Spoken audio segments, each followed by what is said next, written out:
পড়াশোনায় মন বসছিল না তাদের, তাই পড়াশোনা এবং পরিবার পরিজনদের ছেড়ে মুম্বাই কাজের উদ্দেশ্যে পাড়ি দিয়েছিল রাজধানীর হিন্দি স্কুলের 2 অষ্টম শ্রেণীর ছাত্র।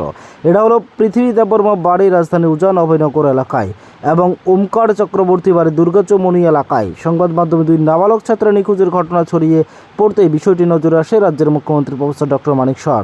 তিনি বিষয়টি তদন্তের জন্য পুলিশকে নির্দেশ দেন। মুখ্যমন্ত্রীর নির্দেশ পেয়ে ঘটনার তদন্ত শুরু করে পুলিশ বিভিন্ন রাজ্যের 2 ছাত্রের ছবি পাঠায়। রাজ্য পুলিশের পাঠানোর ছবি দেখে গত মঙ্গলবার পরে মুম্বাইয়ের ছত্রপতি শিবাজী রেল স্টেশনের রেল পুলিশ 2 নাবালক ছাত্রকে উদ্ধার করে রাজ্য পুলিশকে খবর দেয়। বুধবার 2 ছাত্রের আত্মীয় পরিজনদের নিয়ে পুলিশের একটি দল মুম্বাই যায় এবং তাদের উদ্ধার করে।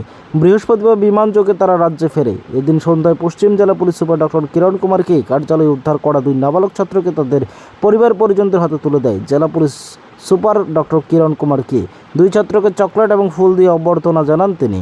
এদিন সংশ্লিষ্ট 2 ছাত্রের পক্ষে এক অভিভাবক রাজ্য পুলিশের প্রতি কৃতজ্ঞতা প্রকাশ করেন। তিনি জানান, ছেলেদের ফিরে পেয়ে তিনি বেজায় খুশি।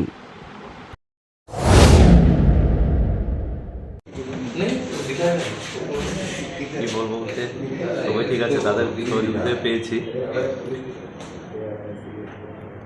সবাই তো বলে পুলিশের কাজকর্ম খুশি থাকে না, তা আজকে আপনার কেমন লাগছে? না, যার যে সময় যেটা দরকার লাগে সেইটা বোঝে। আমি বুঝতে পেরেছি, ভালো লেগেছে, তার জন্য তো পেয়েছি খুশি। কাকে ধন্যবাদ জানাবেন? সবাইকে, পুরো সিএমকে, ত্রিপুরা পুলিশকে, মুম্বাই পুলিশকে, সবাইকে ধন্যবাদ জানাই। কি নাম আপনার? জয়ন্ত চক্রবর্তী, বাড়ি বর্জলা। কতদিন আগে আপনারা এটা কমপ্লেন করেছিলেন আর কতদিন পরে পেয়েছেন?